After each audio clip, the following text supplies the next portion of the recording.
Anya, wait. I ran across the street, my heart hammering. She had this stupid habit of walking too fast, like the world owed her a head start. Slow down, idiot, she called, glancing back with that mischievous grin that had ruined me. Long ago, you'll trip again. I won't trip. I stumbled, catching myself on the curb. I just don't want to lose you, she laughed, light and careless. But I felt it in my chest like a punch. Lose me? Really? I'm right here. I know, I said, gasping. But what if something happens? My hands clenched into fists. I hated feeling helpless. She tilted her head, those big dark eyes locking onto mine. You always worry. Too much, I'm fine. Come on, I did. I followed her down the narrow alley, the streetlights flickering like bad omens. Fine. I asked, Are you really fine? She rolled her eyes, brushing a strand of hair behind her ear. I said, I'm fine. Do you trust me or not? Of course I trust you, I lied, though my gut twisted. I just can't help thinking. My voice trailed off. Thinking what? She teased, nudging me. Thinking I'd do anything for you? My words were softer than I intended. Too soft, too real. She stopped suddenly. Anything? Not at anything. Her smile faltered for a fraction of a second before returning. That's sweet. Stupid but sweet. We turned the corner and the world shifted. A screech of tires, a sudden flash of headlights. My stomach dropped. Anya, I yelled, sprinting forward without thinking. A car had lost control, sliding toward her like it was drawn by gravity. She froze, her eyes wide. My mind screamed, but my body acted. I lunged. Get down. I hit the asphalt, dragging her behind me as the car slammed against the curb. Glass shattered. Metal screamed. My arms caught her weight. My chest took the brunt. Pain exploded across me, white hot and endless. Are you okay? I shouted, blood in my mouth, ears ringing. She choked, coughing. I'm fine.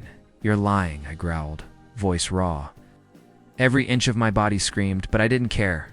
Look at me. I can't. Her voice trembled. I saw it then, terror, pure and unfiltered. Hey, breathe.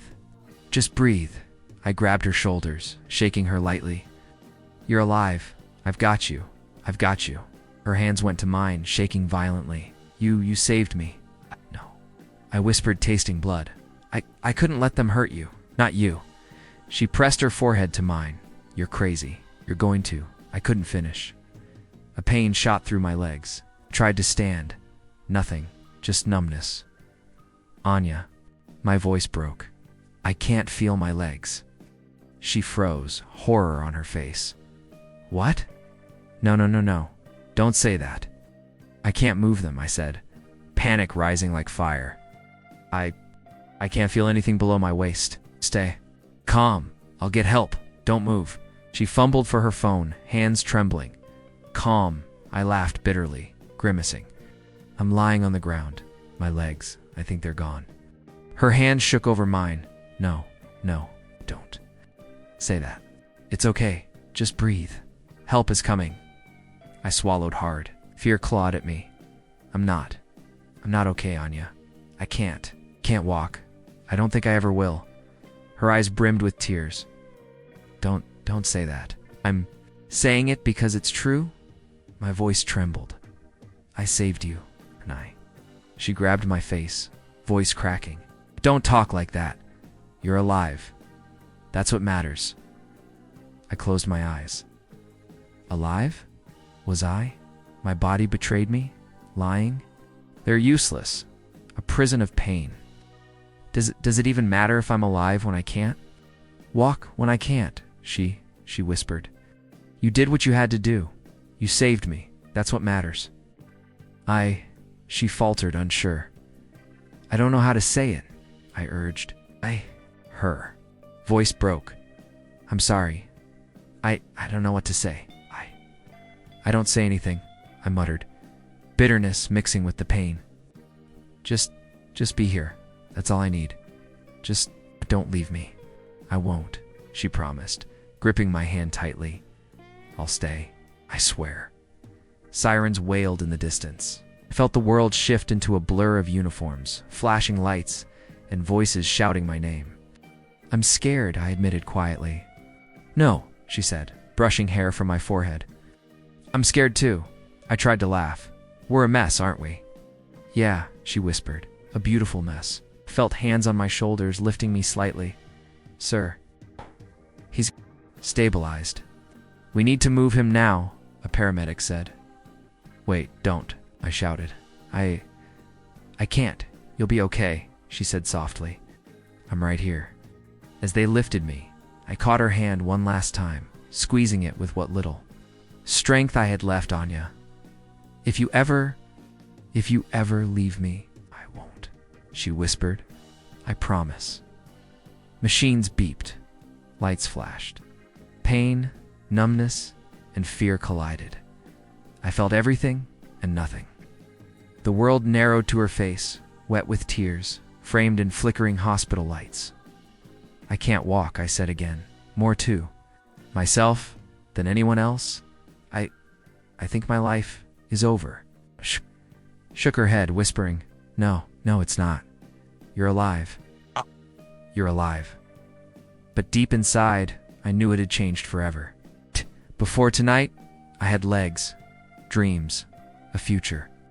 After tonight, I had nothing, and that nothing would define me. Hey, you awake? Inya's voice pulled me from the fog. She sat at my bedside, her fingers laced through mine like she hadn't left for even a second. I'm awake, I muttered, blinking at her face. You came, of course. I came, she said, squeezing my hand. I promised I'd never leave you. I know, I whispered, my throat tight. I just didn't know if you'd really mean it. Her smile faltered. Do you doubt me now? No, I said quickly. Not really. You're still scared, she said softly. I can see it. I'm scared, I admitted. Voice barely above a whisper. Scared I'm broken. Scared you'll leave anyway. You're not broken, she said firmly. I don't care about your legs. I care about you. That's all I wanted to believe her. I clung to her words like they were air. Even if I'm like this forever? Even if, she said. We'll get through it. Together. Days blurred into therapy sessions. Dr. Mara barged into my room one morning, clipboard in hand. Let's be real, he said, eyes sharp. You're in a wheelchair. No sugarcoating. You need to face it, or you'll waste your life. I know, I said, wincing as I adjusted myself. But it's hard. Hard. Try impossible, he snapped. You can scream, cry, or accept reality. Your choice. I choose. I faltered, looking at Anya.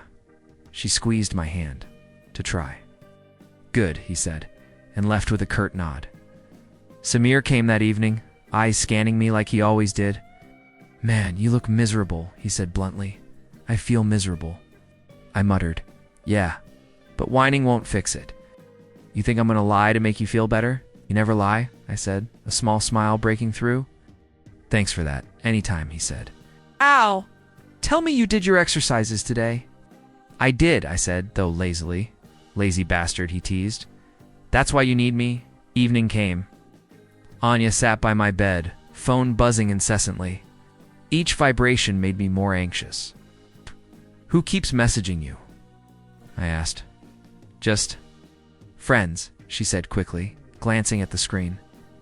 Friends, I repeated, suspicious.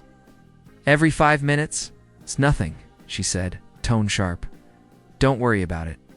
I can't not worry, I muttered. I need to know, she sighed, putting the phone down.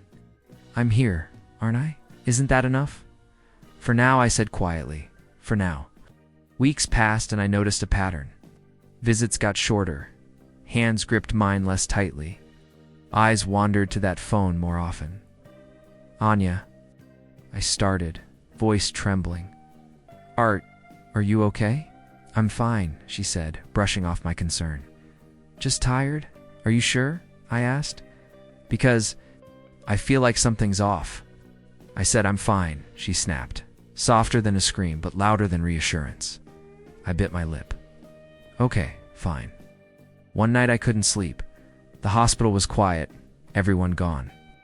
I heard voices outside my door, quiet but unmistakable. Don't know why you care so much about him, Inya's voice said. I like her, another voice said, low and confident. It's not about him, Rohan. That name froze me. I pressed myself against the bed rails, trying not to breathe. Said you'd never leave him, she whispered. I didn't mean it like that, she said. I'm confused. I muttered under my breath, heart shattering. Confused. I couldn't move. I couldn't scream. Legs were useless, but my mind raced. I felt betrayal. Like a blade cutting through every nerve. The next day, she came in with that same hesitant smile. Hi, she said softly. I stared. Hi, I said, voice dry. I need to tell you something, she said, looking away. I'm confused. I don't know what I feel. I think I need space. Space. I repeated, my chest tightening. You after everything? You need space? Yes, she whispered, eyes glistening. I'm sorry I couldn't speak. Words died in my throat. I just stared at the door as she left. The sound of it clicking shut, echoing in my chest like a gunshot. I felt everything fall apart at once. My body ached. My mind screamed. But worse was the quiet betrayal. It wasn't loud. It wasn't violent. It was a whisper. A name. Rohan Samir found me hours later, silent and staring at the door. Don't tell me, he said. Won't even start. I can't, I whispered. She said she's confused. And I know, he said, sitting beside me. I heard. I told you this would happen. People change. Not always on purpose. I trusted her, I muttered, voice breaking. I needed her. And she's human, he said softly. She's messy, but you're still alive. You still have your life. Don't waste it waiting for someone who can't. Be here, I can't stop thinking about Rohan, I admitted. It hurts more than everything else.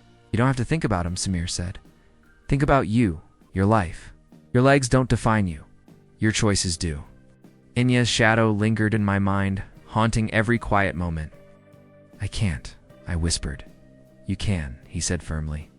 I'll help you, but you have to want it. I paused, voice trembling. I just want things to be like they were. I don't want her gone. You can't go back, he said, voice gentle but steady. You can move forward, one step at a time. Even if that step isn't with your legs. I stared at the door again. She wasn't coming back tonight, and maybe she wouldn't come back the next. The realization hit me harder than any therapy session. My trust cracked, tiny fissures spreading through every part of me. The room felt emptier, colder. Her promises, her hands, her words, they weren't enough anymore. And I didn't know if I'd ever feel safe trusting anyone again. She's gone, I muttered to Samir, staring at the empty hospital room. I saw, he said bluntly. I told you this would happen. I trusted her, I said, voice tight. I gave everything, and she just left. Yeah. Well, she's not the only one with flaws, Samir said, rolling his eyes. Get over it, or it's gonna eat you alive. I can't just get over it, I admitted. Every time I close my eyes, I see her. With him, Rohan Samir said, the name like a punch. He's an idiot. User, she'll figure that out soon enough. I laughed bitterly. Soon enough, or too late. You've got two choices, Samir said. You can rot here feeling sorry for yourself, or you can actually do something with your life. Your legs don't define you. I don't know what to do, I muttered. Revenge. I should stop, he said sharply. Revenge is for people who can walk. You can barely survive yourself. Focus on that first. I closed my eyes, swallowing the lump in my throat. Survive. It's easier said than done. That night, Naina appeared at the rehab center, clipboard in hand, calm and steady. You're Mr. Khan, right? She asked. I'll be your therapist. You're here to remind me I'm broken, I said bitterly. No, she said, softly tilting her head. I'm here to make sure you know you're not, but you'll have to do the work. Can you do that? I can try, I said, unsure. Good, she said, smiling faintly. Try counts more than you think. Weeks passed. Naina challenged me more than anyone else. Move your arm, she said one day, watching me struggle with resistance bands. I'm trying, I said, voice tight with frustration. Trying isn't enough, she said. Push. You can do more than you think. You don't understand, I snapped. I've lost everything. You haven't lost you, she said quietly. Everything else is secondary. Her words stayed with me, echoing when Enya's face invaded my thoughts, I realized. I had been waiting for her apologies, her return. I had been waiting for karma to strike her for hurting me, but maybe I didn't need revenge at all. Life would handle that. Samir nudged me one evening. You've been quiet. I'm thinking, I said. About her. About Rohan. He's an idiot, Samir said again, shrugging. She'd regret it. You don't need to do a thing. I don't know if I care anymore, I admitted. It's like watching a train wreck, and I can't look away. But I don't want to feel that anymore. You're growing up, Samir said, smirking. Emotionally, anyway. I don't feel grown up, I muttered. I feel hardened. You're learning, he said. Survive first. Everything else comes later. Naina pushed me harder during therapy. Again, she said. Your limits are in your head. Will surprise yourself. I'm tired, I said, gasping, sweat dripping. Tired isn't broken, she said. Try again. I did. Slowly, painfully, I pushed. And I realized something I could survive. Not fully healed, not perfect, but alive, independent. Less chained to Anya, less obsessed with Rohan. One night I overheard someone at the rehab center talking. Enya's name came up. I don't know why I stayed, someone said. I should have left him sooner, but I messed it up. My chest tightened. My anger, humiliation, regret. It all stirred, but instead of boiling, it cooled. Karma. Wasn't MIT was life, and it was already working. I'm not. It's happy, Samir said later. But you'll get there. I don't want her back, I admitted. I don't. I want clarity. I want peace. You're getting it, Samir said, bit by bit. Months passed. Rohan's true colors emerged. He was selfish, impatient, cruel. Enya's calls were brief, her excitement fading. And I felt nothing. Not for her, not for him, just relief. You're different, Naina said one day, watching me work at my desk. Stronger. I feel different, I admitted. Alive, even if I'm still damaged. Good. She said, that's progress. I started working online, managing clients, building projects. Each task, each small success, reminded me I didn't need anyone to validate me. I didn't need her approval. Samir walked in one evening, grinning.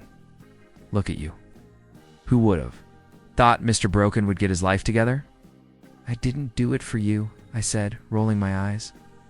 No, but you did it, he said, smirking, and that's what matters. Then one afternoon, Anya appeared at my door, tears streaking her face. I messed up, she whispered. I leaned back, studying her. You did? I didn't realize what I had, what I lost, she said, voice breaking. I'm so sorry. I didn't flinch, didn't beg. I didn't even feel the old pain. I survived, I said quietly. That's what matters, but you don't get to undo it, I said. Not with apologies, not with tears. Life moves forward. So do I, her face crumpled, and I saw a regret.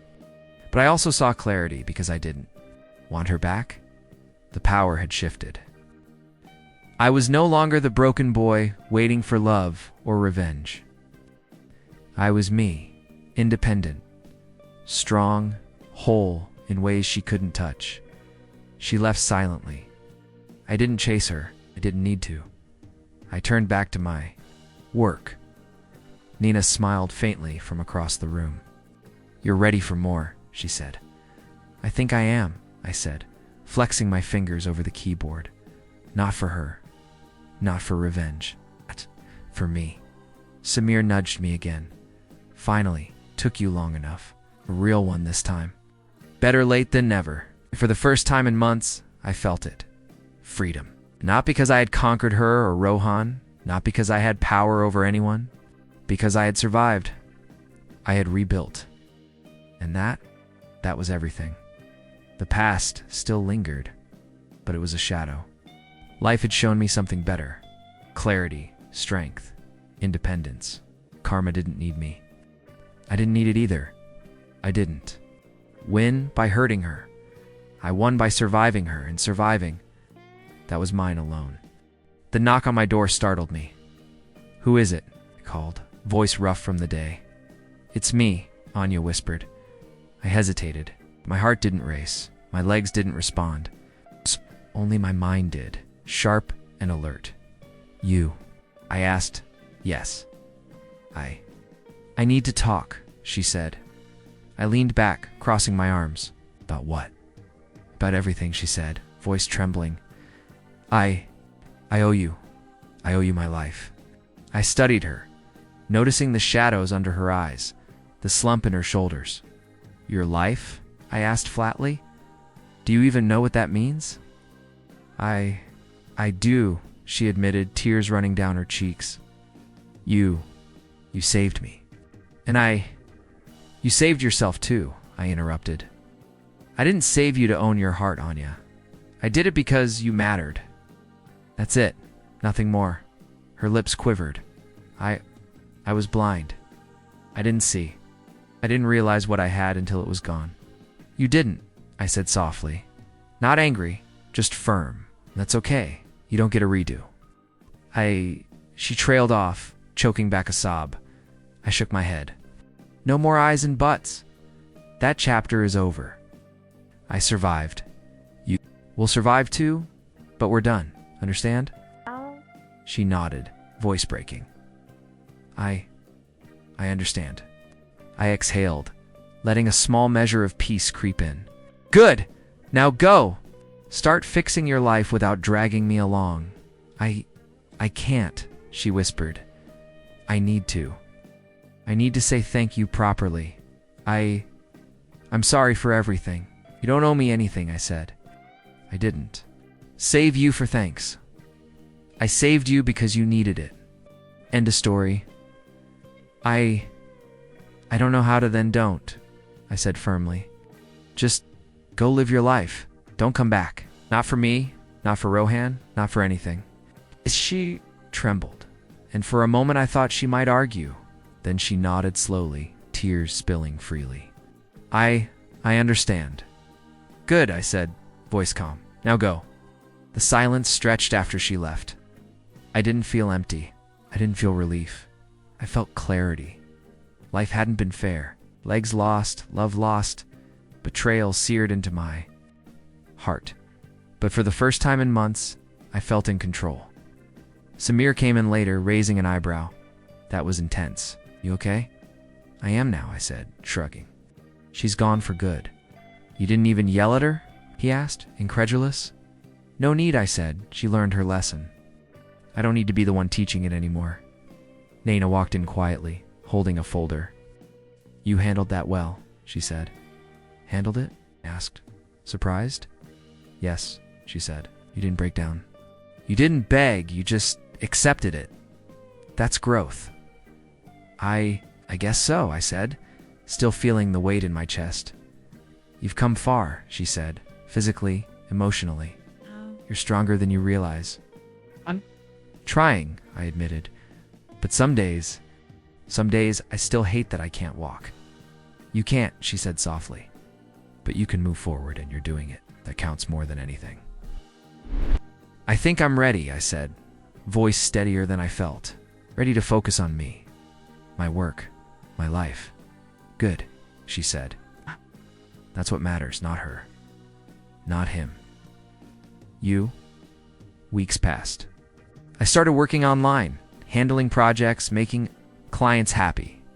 Every small success reminded me I didn't need anyone to validate me. My legs hadn't returned, but my independence had. Samir visited one night. "You're different," he said. Calm, focused. "You're not bitter. Anymore?" "I'm done waiting," I said. Done waiting for apologies. Done waiting for karma. Done waiting for her to come back. Life moves forward. "So do I. You really don't miss her?" he asked. I remember her," I said. "Remember what she was. But I don't miss her. Not like before." "You're impressive," he said, smirking. "I survived," I said. "And surviving, that's everything." Anena came by again, her smile faint but warm. "I see progress," she said. Not just surviving, thriving," I repeated. "Yeah, I guess I am. I'm proud of you," she said softly. "You've built yourself up from nothing." "That's rare," I nodded. "Thanks. I couldn't have done it without the people who stayed. You, Samir? Anyone who didn't give up on me. You didn't need them," she said, shaking her head. "You needed yourself. And you found that." I smiled faintly. "I did. I found myself." That night, alone in my room, I looked at my reflection in the mirror. Face pale, body scarred, legs gone, but my eyes were sharp. My spine straight, shoulders steady. I was broken, yes, but not defeated. I whispered to myself, I didn't get her. I didn't get the girl, but I got something better. Me. And for the first time in a long time, I believed it. Life hadn't given me what I wanted. It had given me something more important. Clarity, strength, independence. I ran my fingers over the wheelchair handles beside me. "These won't hold me back anymore," I said quietly. "They don't define me. Define me." Outside, the world moved on, indifferent as ever. But inside, I felt something I hadn't felt in months: control, freedom, power over my own life. I didn't need apologies. I didn't need love that had been lost. I needed myself, and I had found it. I let the silence wrap around me, comforting. Instead of lonely, I was whole in a way no one else could touch. Broken legs, broken heart, but unbroken spirit. And that was enough. I didn't lose everything. I had gained me.